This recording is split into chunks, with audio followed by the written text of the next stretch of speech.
Bea says, thoughts on large-scale anarchy? Is it possible? How would it work?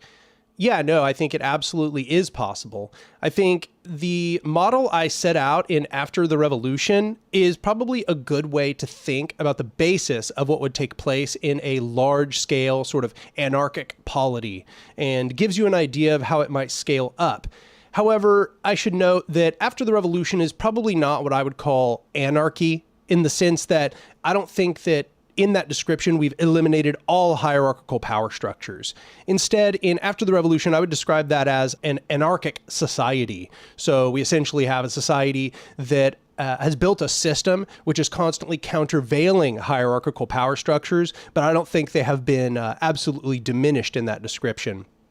Nonetheless, if you combine the insights in After the Revolution with what I talk about in parts 2 and 3 of A Modern Anarchism, I think you can see how we could move towards a global anarchy. And it would take some time, and it would take an enormous amount of revolutionary activity. However, it is indeed possible. So those are the places I would point you to understand the answer to that question. Powis says, most ANCOMs I know want a transitional period, usually some form of market anarchism, between socialism and communism. How does the theory of means and ends fit into that? Well, I think what that is a recognition that we are not going to be able to just put communism directly into place. We are going to have to use the tools that we have available to us now to transform ourselves toward the sort of society that we'd like to see. And prefiguration says we need to build as much of that in the now as is conceivably possible, but we are not going to be able to build a direct distribution, decentrally planned economy within the current state of things. We are unfortunately going to have to interact with the global market system during this many decades that we will probably have to be transitioning towards our ideal future system. Insofar as there is a global market surrounding us, that will force us to quantize the value of our goods by comparison to commodities in the outside world. And that will then create internal economies wherein we will be recognizing what does and does not make profit.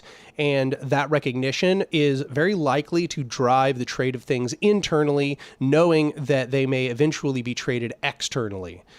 So that is just a problem that any movement faces that seeks to do immediate decommodification.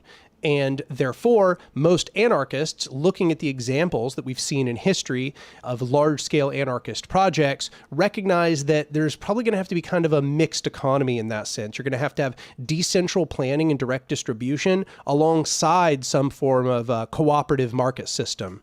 And the cooperative market system will still be controlled by confederations of councils. However, it will indeed have to take place in wage labor relations. It will indeed have to produce commodities for profit.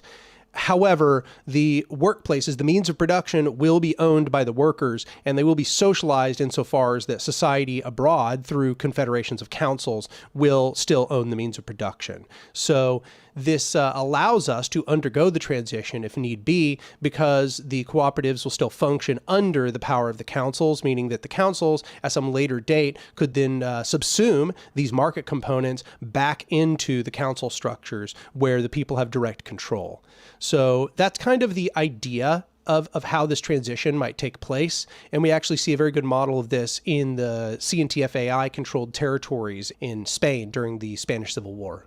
Also, I might add, this is what the Zapatistas do. The Zapatistas have both fully decommodified aspects of their economy, and they have commodified aspects of their economy. So, like corn, for example, some amount of that is just distributed directly to people that need to eat, but the excesses are actually sold, and they use the income that they get from selling their corn in order to reinvest in their community.